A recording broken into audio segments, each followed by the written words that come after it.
Hello, zoologists. Welcome to our note-taking today. So we are learning a new animal group in our vertebrate book. We have learned about fish already, and we wrote down our characteristics that make fish unique and our examples. And today we're going to take notes on amphibians. So we have learned now about amphibians and how amphibians start off very similar to fish, but as they get older, they do not still live in water. So let's write down some of the characteristics of amphibians. So first, remember, amphibian means to live in water and land. So we live in water as a young amphibian, and we live on land as an adult amphibian. So they live half on land and half in water. They start their life on water. Okay. Part of that also has to do with how they breathe. So when they're in the water, they breathe with gills like a fish when they're born.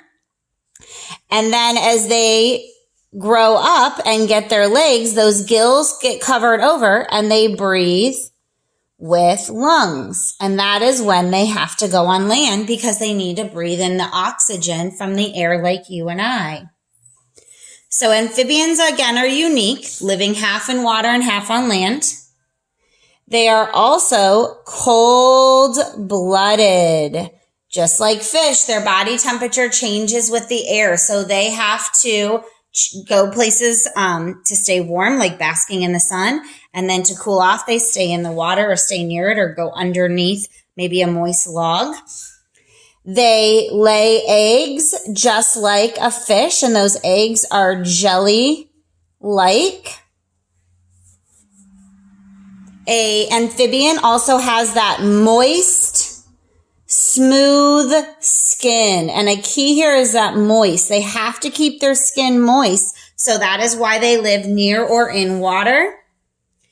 And then another important component, which we didn't talk about very much, is their feet are webbed so that they can become good swimmers. Like you and I, we have spaces between our fingers, but an amphibian is going to have skin between their fingers or feet so that they can swim really well. All right, so let's put down some examples of some amphibians. An example would be a frog, so frogs. Also along the same line are toads, so frogs and toads.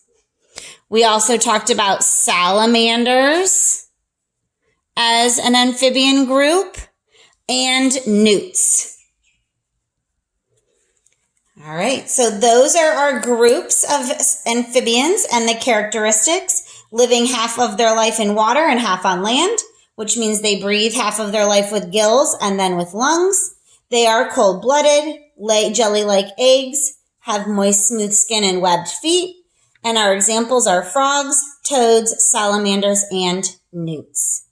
All right, I will see you again later for our next group when we learn all about reptiles.